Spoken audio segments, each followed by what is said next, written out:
مشكوره، وكنشكركم على الاستضافه ديالنا في هذا المنبر. كنشكر المنظمين كذلك ديال هذا المهرجان على الاستضافه ديالنا لاول مره، ان شاء الله ما تكونش اخر مره. اذا التقديم اللي عطاتو الاستاذه فصراحه يعني كان تقديم جيد جدا. كان واحد الملاحظه طفيفه جدا ان التاسيس كان في 1982 ماشي 92. اذا الفرقه يعني كما قالت يعني عتيقه جدا. المؤسس ديالها هو السي بوزيان عبد الدائم، وكاين من بين القدماء السي عبد السلام رحموني وعبد الرحيم ابراهيم ما كاينش هنا معنا، وكاين السي علي حداد والسي حميد عمار من بين القدماء حتى هما كانوا في فرق اخرى والتحقوا بهذه المجموعه هذه حاليا. وكاين المواهب الشابه، كاين السي ابراهيم حداد والسي ادريس طريق ادريس عفوا، وكاين زكريا حسين. اذا هذه هي المجموعه الحاليه في الحله ديالها الجديده. فافريقاون هي واحد الكلمه جات من كلمه امازيغيه اللي هي افراط، وافراط هي واحد المنطقه في قصر المعيز في البساتين ديال الواحه. اذا المجموعه كما قلنا انها تاسست في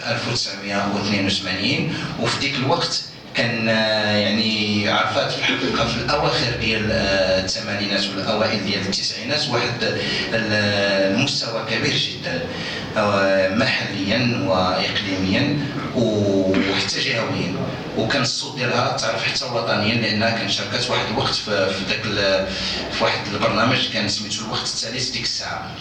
اذا كانت تعرفات كانت المنافسه في الواحه ديال فيك، كان واحد المنافسه شرسه جدا بين الفرق، وكان بين الفرق العاتيه ديك الوقت كانت فرقه ادران، كان فرقه انغام، وكان فرقه الودارنا، واحد مجموعه ديال الفرق اللي كانوا، واللي حاليا الصراحه ما بقاش هذاك يعني ذاك التنافس. ولكن كما قالت الاخت ان يعني المجموعه عرفت واحد الاكراهات، واحد الوقت، واحد النكسات، وهذا الشيء كان راجع في الحقيقه الاوضاع الاقتصاديه وديال ديك الوقت خصوصا في اواخر الثمانينات. وكانت عرفت الواحه واحد الهجره ديال الشباب قويه جدا خصوصا الى بلاد المهجر فرنسا خصوصا. وانا صراحه واحد اللي كبر في هذه الفرقه، لان كان الاخ ديالي حتى هو من بين المجموعه، ومن هذا المنبر كنحيوه بالقاسم رابح اللي كان جيتاريست ومن طون كان تيكتب وتلحن. هذا يعني الهجرة المتوالية ديال أعضاء الفرقة الصراحة يعني كانت ضربة قاتلة بالنسبة للمجموعة، وهذا الشيء اللي خلى أن المجموعة في واحد الوقت عرفت واحد الصمت، يعني نعسات ما بقاتش قادرة أنها تزيد مازال تكمل وتتعرف يعني أكثر.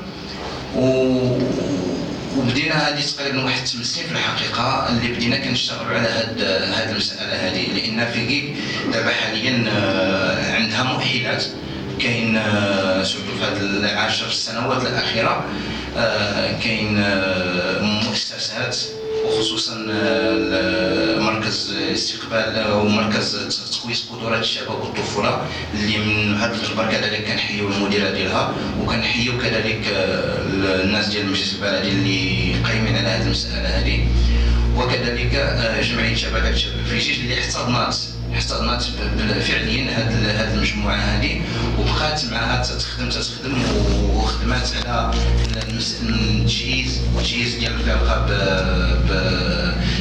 بمسائل يعني تقنيه ومعدات موسيقيه وصوتيه. وكذلك لا انسى واحد الوافد الجديد اللي هو ما عرفتش عندي الحق انني نقولوا، هي شركه جزير ايفنت اللي هي تخلقت من مجموعه ديال الشباب وكتعمل في الاطار ديال التواصل وتنظيم المهرجانات والتظاهرات، واللي تخلقت في الاطار ديال المبادره الوطنيه للتنميه البشريه سنه 2015. يعني مازال جديده، ولكن راه هي كما كتشوفوا هذا نموذج من الاعمال اللي درتهم للتعريف بالمجموعه وخدمات لها يعني المضويات ديالها كنموذجها معنا هنايا باش تعرف بالمجموعه. وكذلك لاباج فيسبوك وواحد لاباج ديال يوتيوب باش تعرف بالاغاني ديالها، واللي الحمد لله يعني وصلت ان الناس في العالم بزاف اللي رجعوا تعرفوا مع المجموعه، والناس اللي كانوا يعرفوها من قبل كذلك لقاو هذه الفكره استحسنوها بزاف. وفي بالضبط في 10 ابريل 2014 كان الاحتفال بالعوده ديال المجموعه للساحه الفنيه. اذا هذا تقريبا مجموعه ديال المسائل. اتمنى ان ما نكونش نسيت اللون على ما اعتقد الغنائي. فالامازيغيه حاضره بقوه، لان تقريبا جل الاغاني اللي تكتبات في الاول كانت بالامازيغيه، وكنذكر منها الاغنيه ديال ماني تلام اي قيام، يعني فينكم الدراري امزيان دمقران، يعني الصغير والكبير ايفيي اللي هي في قبل الامازيغيه اللي سنت مورسينوخ بنت بلادي. يعني هادو من بين الاغاني اللي تكتبوا في الثمانينات في الحقيقه، ومازال تيتعاودوا بستيل اخر جديد. اللون الغنائي كذلك من غير الامازيغي كاين الراي، كاين شعبي، كاين حتى الغربي. يعني تقريبا الالوان تقريبا كلهم تياخذوا منهم من كل فن طرف، ولكن في الحقيقه الامازيغيه يعني كتاخذ يعني الحظ الاوفر من الفن ديال المجموعه. بالنسبه للشق الثاني ديال السؤال اللي هو المشاركات، شنو هما المشاركات اللي جايين؟ فاقرب مشاركه اللي جايه هو المهرجان الدولي لثقافه الواحات في جيج اللي غادي يكون ان شاء الله 21 ماي، وكنرحبوا بكم كاملين في كيك، مرحبا بكم. وكذلك المهرجان ديال الراي اللي غادي يكون حتى هو في شهر يوليوز ديال هذا الشهر الحالي. وكاين اتصالات داروا على مستوى منظمي المهرجانات على الصعيد الوطني حتى على الصعيد الدولي، لان كنا حضرنا في هذه واحد الشهرين على ما اعتقد في واحد ليفينمون اللي هو كبير على الصعيد المغرب اللي هو فيزا فور ميوزيك، كان في الرباط وشاركنا فيه كمجموعه.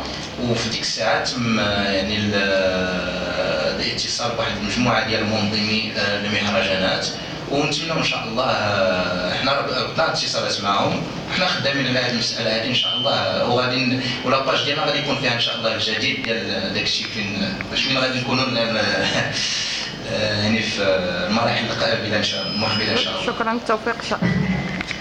اللي هاجروا للديار الاوروبيه كنسكن كاملين في واحد كلشي فيكي، وحتى الاعضاء الاجداد كلشي ساكنين في نفس المنطقه.